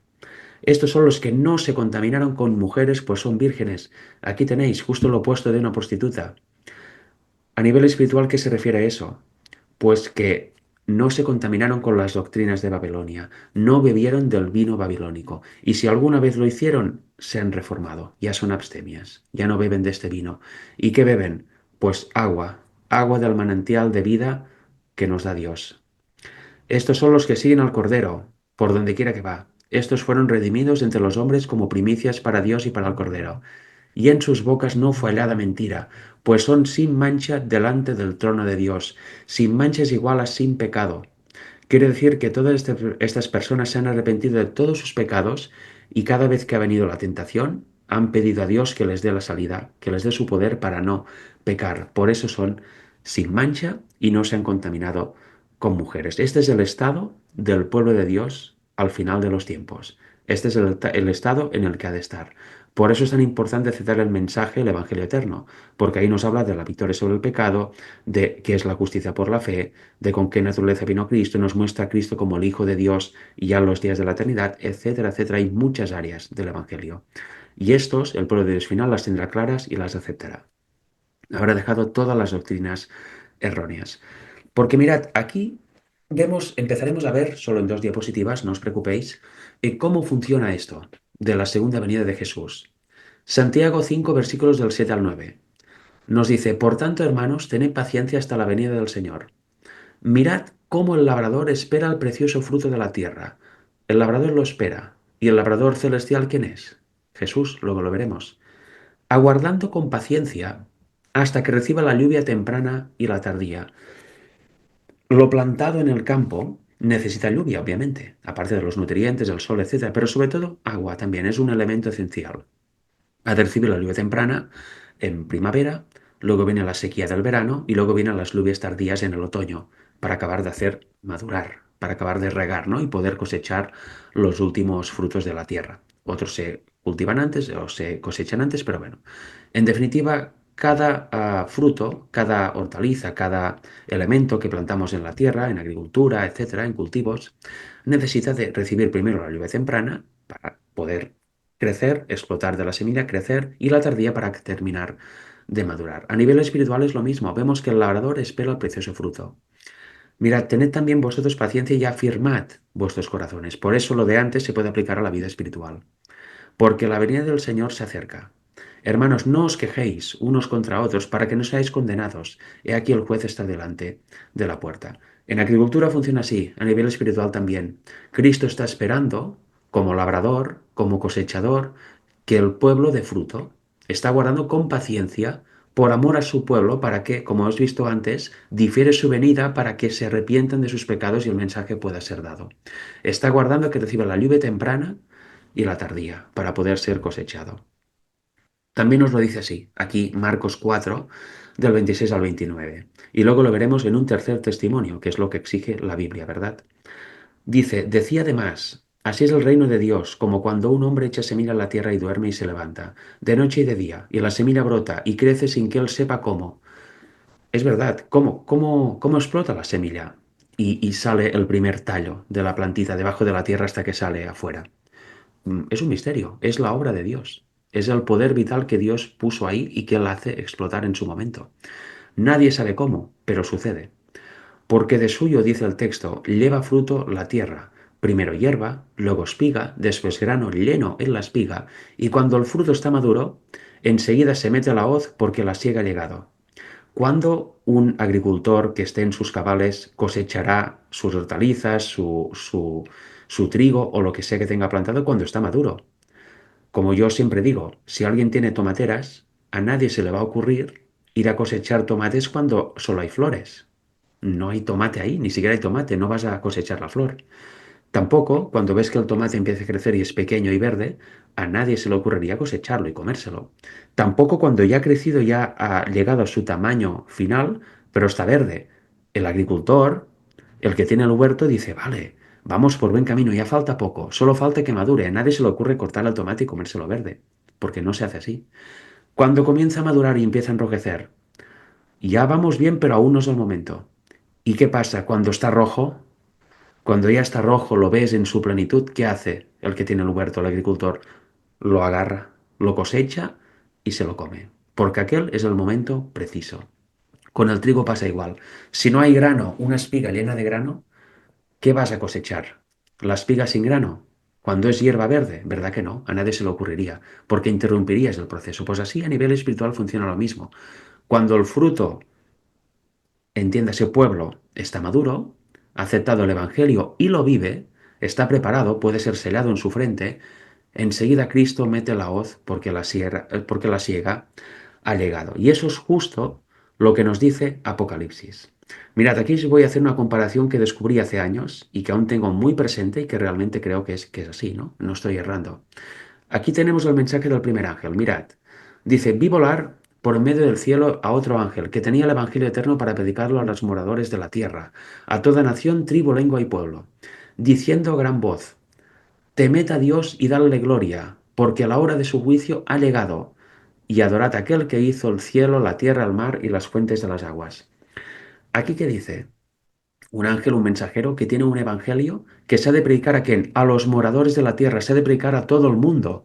¿Para qué? Para que reverencien a Dios y le den gloria. ¿Por qué? Porque el juicio ha llegado. Es un mensaje que tenía que darse al mundo y se dio en 1843, 44, bueno, la década del 1830 hasta el 1844. Pero fijaros más abajo, en Apocalipsis 14, del 14 al 16, después ya del tercer ángel. Vemos la misma estructura, pero algo diferente. Dice, miré y aquí una nube blanca, y sobre la nube uno sentado, semejante al Hijo del Hombre. ¿Quién es Jesús? Que tenía en la cabeza una corona de oro y en la mano una hoz aguda. Aquí estaba vestido de rey, y tenía la hoz a punto. Y del templo salió otro ángel, clamando a gran voz, ¿a quién? ¿A los moradores de la tierra? No, al que estaba sentado sobre la nube. Un ángel tiene un mensaje para el Hijo del Hombre, para Jesús que está sentado en la nube. No es un mensaje para la humanidad este. ¿En qué consiste el mensaje? Mete tu hoz y siega, porque la hora de segar ha llegado, pues la mies de la tierra está madura. Vemos que la hora de su juicio ha llegado era un mensaje para la humanidad. Debía predicarse una fecha para el inicio del juicio investigador. Y es lo que se hizo. Aunque se equivocaron en el evento, predicaron la fecha correcta. Pero la hora de segar, que es la segunda venida de Cristo, ¿es un mensaje para la humanidad, para las naciones? No. La hora exacta no, el año no, por supuesto que no. La fecha no es un mensaje, no forma parte del Evangelio. Porque aquí vemos que el mensaje es para Cristo, que está sentado en la nube. Y este mensaje es para él y le informan. La hora de segar el legado, la mies está madura, aquí tienes a tu pueblo, velo a segar. ¿Y qué hace Cristo? Y el que estaba sentado sobre la nube metió su hoz en la tierra y la tierra fue segada. Como vimos anteriormente en Marcos, cuando el agricultor ve que el tomate está rojo, está maduro, a punto de cosechar, dice, bueno, me voy a esperar un par o tres de semanas. A nadie se le ocurre hacer eso. ¿Por qué? Porque si lo haces vas a encontrar el tomate podrido, completamente podrido, o tan maduro que ya no es apto para comer. Enseguida vas y lo agarras y te lo comes el mismo día, seguramente. Pues Cristo también va a hacer esto. Cuando el pueblo está maduro, a punto de segar, viene inmediatamente, mete su hoz y se eleva a su pueblo al cielo. ¿Veis qué Fre- relación más interesante? Sí, adelante, Carlos. Frederick, hermanito, ya que estás hablando ahora de la cosecha y de la siega, un detalle. Estamos hablando del trigo. No sé si tú sabes que cuando el trigo está maduro, es decir, está cargado de sus granos, el trigo se dobla Ajá, y es la cizaña la que queda erguida, sí. ¿verdad? Es muy simbólico porque la cizaña queda erguida, ¿verdad? Y el trigo, cuando está maduro, cargado con sus granos, como digo, él se doblega.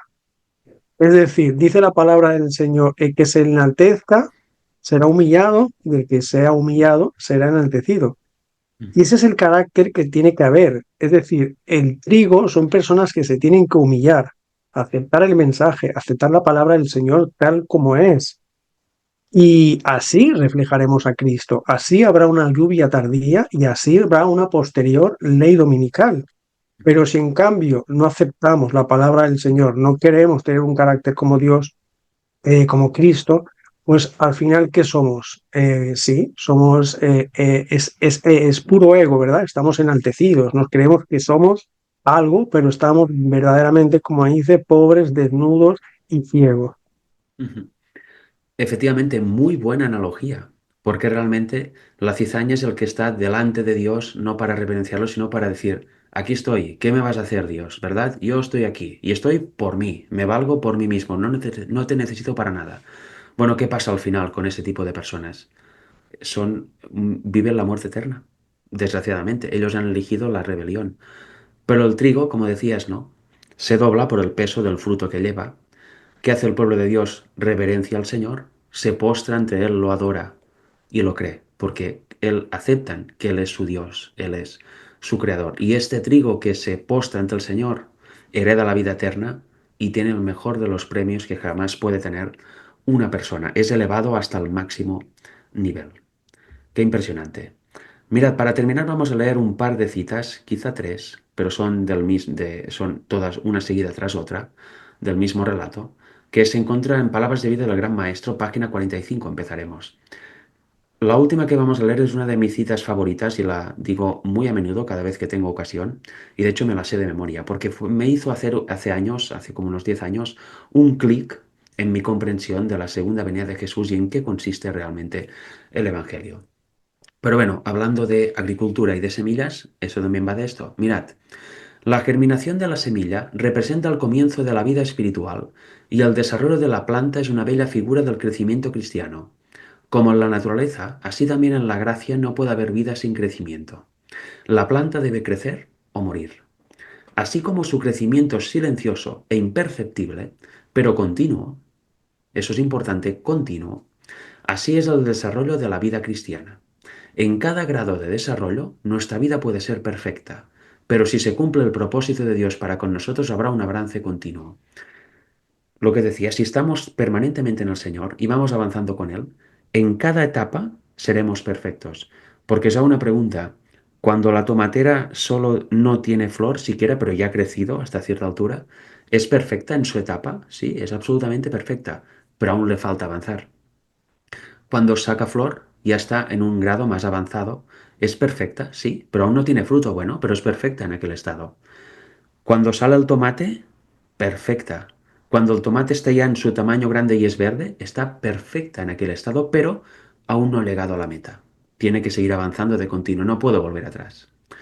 Cuando el tomate está maduro y está a punto para cosechar, ahí he llegado a la perfección total. En la última etapa, en donde también es perfecto y el avance ha llegado a su fin porque ya Cristo se te lleva contigo. Es un avance continuo la vida espiritual. No podemos avanzar, luego volver atrás o quedarnos estancados. No, es un avance continuo en el Señor, de luz en luz, de gloria en gloria. Nos dice que la santificación es la obra de toda la vida. ¿Por qué? Porque cada día es un día diferente y cada día debemos ser santos. Cada día viene la tentación y cada día la debemos vencer con el poder de Dios. Con la multiplicación de nuestras oportunidades, aumentará nuestra experiencia y se acrecentará nuestro conocimiento. Llegaremos a ser fuertes para elevar responsabilidades y nuestra madurez estará en relación con nuestros privilegios. ¿Y no es así la vida cristiana y también en la vida dentro de la iglesia? Uno cuando llega al primer día que conoce el Evangelio ya se pone en el púlpito y es el mejor predicador del mundo, o empieza a hacer unas oraciones impresionantes o empieza a hacer la obra, no, él lega, descubre los principios y va estudiando, va avanzando hasta que llega un día en que ya puede por ejemplo, compartir cosas con los demás, o puede tener ciertos cargos, también llega el momento del bautizo, etcétera. Es una vida que va creciendo. El problema es cuando nos estancamos o vamos bajando. La siguiente cita nos dice que el trigo desarrolla primero hierba, lo acabamos de leer, luego espiga, después grano lleno en la espiga. El objeto del agricultor al sembrar la semilla y cultivar la planta creciente es la producción del grano. Este es el objetivo, el final del camino. Porque si nos quedamos a medias, aunque se llega al punto de tener un tomate verde de tamaño ya final, pero verde, y en aquella etapa el tomate es perfecto, si no avanza hasta la maduración, entonces ya no lo será, no va llegado a la meta, no servirá para nada. No se podrá comer aquel tomate y acabará muriendo, ¿verdad? Pues así pasa con la vida espiritual.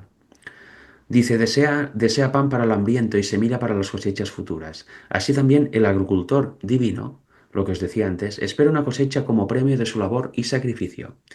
Cristo está tratando de reproducirse a sí mismo en el corazón de los hombres. Y esto lo hace mediante los que creen en Él. Porque ¿qué hay dentro del corazón? Eso lo podéis estudiar. Dentro del corazón está el alma, en el centro. Y dentro del alma está el Espíritu de Dios. Dice, y esto lo hace mediante los que creen en Él. El objeto de la vida cristiana es llevar fruto, la reproducción del carácter de Cristo en el creyente, para que ese mismo carácter pueda reproducirse en otros. Este es el objetivo que debe tener el pueblo de Dios y cada cristiano a nivel personal. Llevar fruto, y es que en él se reproduzca perfectamente el carácter de Cristo para poder llevarlo a los demás y que se reproduzca también en otros. ¿Veis el objetivo? Aquí tenemos esta cita que podemos leer al principio. Dice, no puede haber crecimiento o fructificación en la vida que se centraliza en el yo. Bueno, la leeremos toda, de hecho, porque si no, tampoco tendrá sentido la siguiente. Dice, si habéis aceptado a Cristo como a vuestro Salvador personal, habéis de olvidar vuestro yo y tratar de ayudar a otros. Hablad del amor de Cristo, de su bondad. Cumplid con todo deber que se presente. Llevad la carga de las almas sobre vuestro corazón, y por todos los medios que estén a vuestro alcance, tratad de salvar a los perdidos. A medida que recibáis el Espíritu de Cristo, que es el espíritu de amor desinteresado y de trabajo por otros, iréis creciendo y dando frutos. Las gracias del Espíritu madurarán en vuestro carácter. Se aumentará vuestra fe, vuestras convicciones se profundizarán, vuestro amor se perfeccionará. Reflejaréis más y más la semejanza de Cristo en todo lo que es puro, noble y bello. Y todo eso para llegar a la última diapositiva que es mi preferida. Mirad lo que dice. El fruto del Espíritu es caridad, gozo, paz, tolerancia, benignidad, bondad, fe, mansedumbre, templanza. Este fruto, que veis que se forma de muchos frutos, nunca puede perecer, sino que producirá una cosecha según su género para vida eterna. Cuando el fruto, y aquí está lo interesante, cuando el fruto fuere producido, luego se mete la hoz porque la siega es legada. Eso es lo que hemos leído en Marcos y en Apocalipsis. Cristo espera con un deseo anhelante la manifestación de sí mismo en su iglesia. Cuando el carácter de Cristo sea perfectamente reproducido en su pueblo, entonces vendrá Él para reclamarlos como suyos. ¿De qué depende la segunda venida de Jesús y que primero venga la ley dominical? De que el carácter de Cristo sea perfectamente reproducido en el pueblo de Dios. Porque si no, no hay pueblo maduro, no hay tomate que cosechar. ¿Entendéis? Así funciona. Y esto es completamente antagónico con la creencia de una fecha predeterminada por Dios. Dios sabe la fecha, claro que sí, es omnisapiente, pero es muy diferente saberlo, por ser omnisapiente, haber predeterminado y obligar al pueblo a estar preparado en aquella fecha y si no lo está, pues bueno, vengo igual. No, eso no es el Evangelio. Última frase, dice, todo cristiano tiene la oportunidad no solo de esperar, y eso lo dice Pedro también, sino de apresurar la venida de nuestro Señor Jesucristo. Si todos los que profesan el nombre de Cristo llevaran fruto para su gloria, cuán prontamente se sembraría en todo el mundo la semilla del Evangelio. Rápidamente maduraría la gran cosecha final y Cristo vendría para recoger el precioso grano. Con lo cual yo creo que está muy claro, ¿no? De qué depende la segunda venida de Cristo y qué ha de pasar para que también venga de verdad la ley dominical. ¿Cuándo viene Cristo? Cuando el carácter de Cristo sea perfectamente reproducido en su pueblo. ¿Esto va a suceder? ¿Es una quimera? No, no es una quimera, va a suceder. La Biblia habla de esta generación final y de que Cristo realmente va a venir. Con lo cual, la única pregunta a resolver es, ¿nosotros seremos de esta generación? ¿Vendrá en nuestros días? Esperemos que sí. El mundo está plenamente maduro, o si no, casi. Ya lo vemos, pero la iglesia está dividida. No se habla lo mismo. Es una desgracia esto. Debemos aprender a hablar lo que dice Dios en su palabra, nunca caer en el fanatismo y sobre todo a cultivar este amor por el prójimo, por el hermano, cultivar la unidad. No podemos a la mínima, bueno, pues me voy. No, no, debemos ser tolerantes también los unos con los otros. No debemos nunca tomar decisiones drásticas que vayan en contra de la unidad. Y bueno, por mi parte es todo. No sé si quieres comentar algo, Carlos, de esta cita o si no, dejaré de compartir pantalla. Sí, no, no, podemos comentar en general ya. Si quieres Ok, cerrar pantalla. perfecto. Listo. Pues sí, hermanito, excelente. Como dices, la segunda venida, bueno, la ley dominical en este caso, ¿verdad?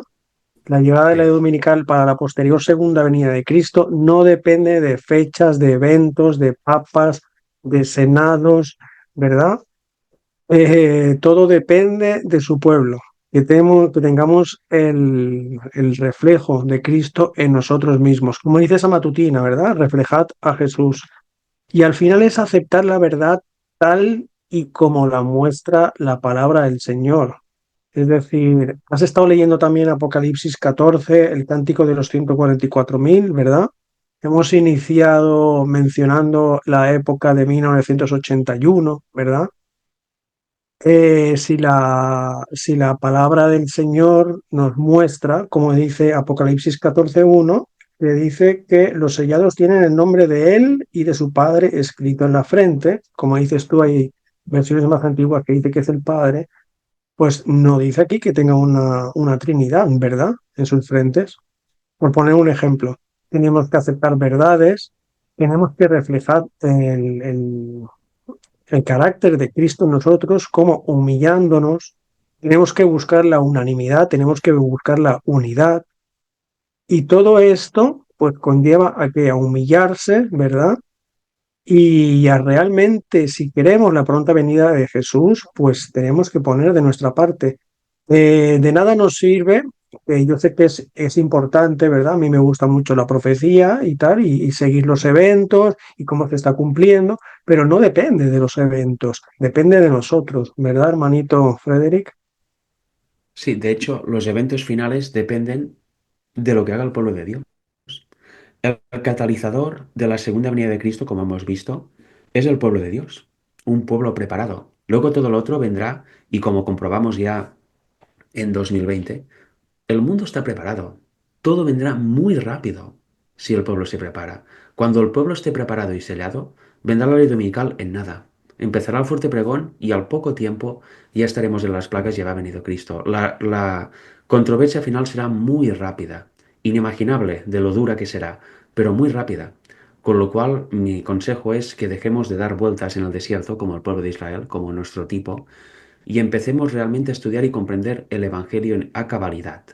Porque mucha gente, por ejemplo, habla de, sí, yo predico y conozco el mensaje de 1888 y cuando me lo explican veo que tienen errores, errores tremendos de concepción de partes del mensaje, pero sin embargo creen que lo predican, ¿no? Todo el mundo predica el mensaje de 1888 y cada uno predica cosas diferentes. Qué extraño, ¿no? Con lo cual, bueno, algo que quiero puntualizar también.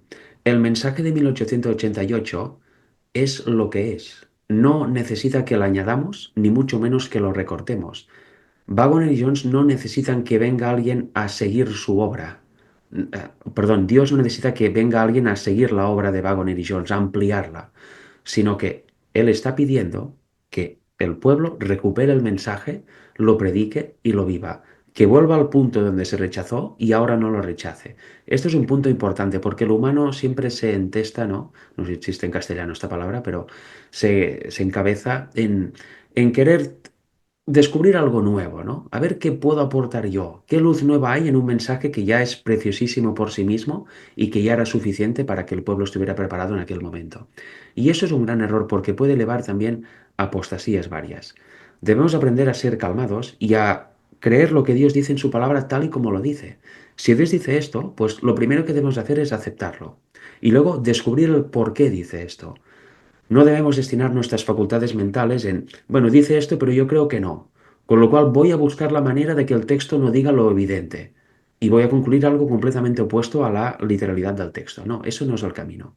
Con lo cual, bueno, debemos aprender a confiar en el Señor y nunca caer en el sensacionalismo. Exacto, Frederick. Has hablado también en once que cita de la desconfianza, ¿verdad? Que Sí. desconfiamos en toda la historia que has mencionado de Deuteronomio número capítulo 1. Así que, bueno, yo creo que también es ser hacedores de la palabra, ¿verdad? Porque por mucho que sepamos, si no lo ponemos en práctica, no reflejaremos nunca a Cristo. Porque Cristo, todo lo que hacía era para sanar, ¿verdad? Y en cuanto al prójimo. Ujú. Así que no depende de ninguna fecha ni de ningún evento, ¿verdad? La ley dominical, Frederick, lo que podemos llegar a deducir al final. Efectivamente, porque si cada vez que un papa va a Estados Unidos o que sale uno tal, debemos repetir la misma historia, al final incluso se echa oprobio al Evangelio. No podemos caer en el sensacionalismo. Como decía hace un tiempo el hermano Daniel Primera, hizo un post en redes sociales que 100% de acuerdo. Venía a hablar más o menos lo que hemos puntualizado acerca del sensacionalismo. Pasa esto, ley dominical. Pasa aquello, ley dominical. Pasa lo otro, ley dominical y nunca viene. Y luego cuando venga de verdad, bah, ¿qué me dices de ley dominical, no? Eso es terrible. Debemos ser más cautos y no caer en un sensacionalismo o en un evangelio a corto plazo. Debemos simplemente obedecer al Señor, porque como dices, el evangelio ha de ser práctico también. De nada sirve conocer toda la teoría y tener un carácter vil o no aplicarla. ¿Eso para qué sirve, no? No sirve para nada. Con lo cual es importante, sobre todo, vivirlo, ¿no? Tanta gente que hablo y a veces, ¿no? Les digo, mirad, es que hace falta esta conversión de carácter, Dios nos pide eso. Y tantas personas dicen, buf, lo que me falta. Bueno, efectivamente, puede faltar mucho, ¿no? Para llegar a la perfección de carácter, pero si nos quedamos en, buf, lo que me falta, y al cabo de 4 meses volvemos a tener la conversación y, buf, lo que me falta, entonces quiere decir que se está estancado. Y ese es el problema. Debemos creer desde hoy que podemos vencer el pecado. No es necesario volver a pecar nunca más desde el momento de hoy. Debemos creer esto realmente y que sea una práctica, que sea una realidad, quiere decir, en nuestra vida. Cuando venga la tentación, Señor, dame la salida y comprobar que lo que dice Dios es verdad, que te la da. Y eso nos fortalecerá para la siguiente vez volver a hacer lo mismo y así ya nunca más volver a pecar. Pero si hacemos lo contrario, cada vez seremos más débiles. Cada vez que venga la tentación, pues cedo y cedo y cedo y al final ya no tendremos ni ganas de pedir nada, ¿no? Ya cederemos y pensaremos que es lo bueno, que es lo óptimo. Y eso no puede ser. Y bueno, por mi parte, no tengo más comentarios a hacer. No sé si tú quieres decir algo para Sí, cerrar. Sí, no, no, no, ya ha quedado claro. Amén, amén. Yo lo único que digo que al final si solo caemos en el amarillismo, ¿verdad? Como hemos mencionado en la primera parte, que asociamos la ley dominical a cualquier evento, al final no dejamos de comportarnos como los hermanos, por ejemplo, evangélicos, que adjudican cualquier evento a la bestia, porque como no conocen, no tienen esa luz, ¿verdad? Entonces dejamos de hacer nuestra parte como pueblo escogido y al final caemos en las mismas redes. Así que no, por mi parte está totalmente claro. Las citas han sido claras, excelentes. Así que sí, hermanito Frederick, un placer hacer otro vídeo contigo. Y yo creo que hasta aquí ya ha quedado el tema bastante claro. Yo creo que sí. Un placer también haber vuelto a grabar contigo y bueno, esperaremos a la próxima, Dios mediante. Muy bien, Frederick, bendiciones, hermanito. Bendiciones. Amén.